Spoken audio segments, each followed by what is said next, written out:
Guys আজকে বানাইতেছি আমরা সোয়াবিন। দেখো সোয়াবিনের অবস্থাটা কত সুন্দর সুন্দর লাগতেছে।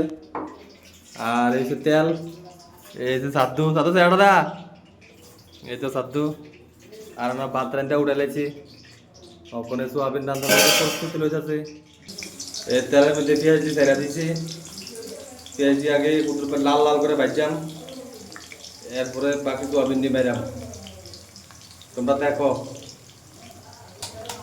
কখন দেওয়া দিচ্ছি আদা রসুন, তারপরে কাঁচামরিচ সেচা দিছি, বারোটা জায়গা নাই।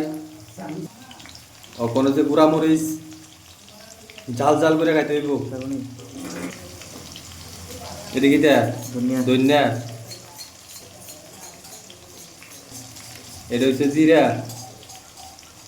কিরকম হইতাছে কমেন্টে জানাইও। ধনিয়া একটু লাগবো, জিরা একটু লাগবো, মরিচও একটু দিতে হইব। হ্যাঁ, লাল লাল হইতে হইব। জীবনে প্রচুর হ্যাঁ, এখন লাইট আছে। হাঁটা কিরকম কমেন্টে জানাই, তোমরা যদি খাইয়া দেও।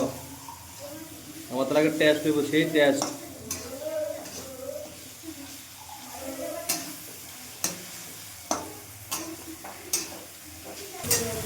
একটা জিনিস বুঝি না, কড়াইটা কিন্তু পুরান, মানে কড়াইটার মধ্যে লাগিয়া যা কি রে মানে বুঝা করবা যাচ্ছি না, লাগিয়া যা কি রে। কমেন্টে জানাও, যদি তোমরা জানো কমেন্টে জানাও কি রে লাগিয়া যায় এটার মধ্যে।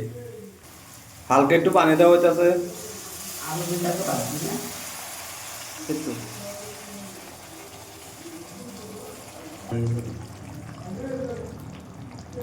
গ্রেভির একটু গাঢ়া গাঢ়া হয়েছে, খাইতে টেস্ট হইব আলাদা।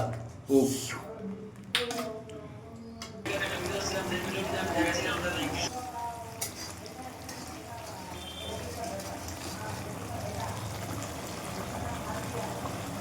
কিরকম লাগতেছে। উফ, রাঁধুনি এই যে রান্ধুনিয়াটা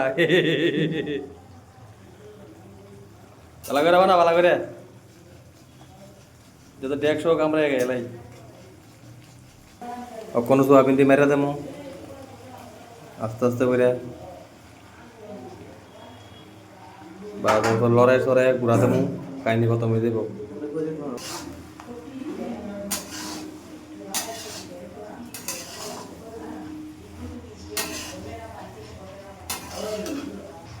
এই হয়েছে লাড়ানোর পরে এরকম দেখা যাইতেছে। এখন গুঁড়া দিয়ে লামু। এই হচ্ছে জল দেওয়ানোর পরে এরকম কালার।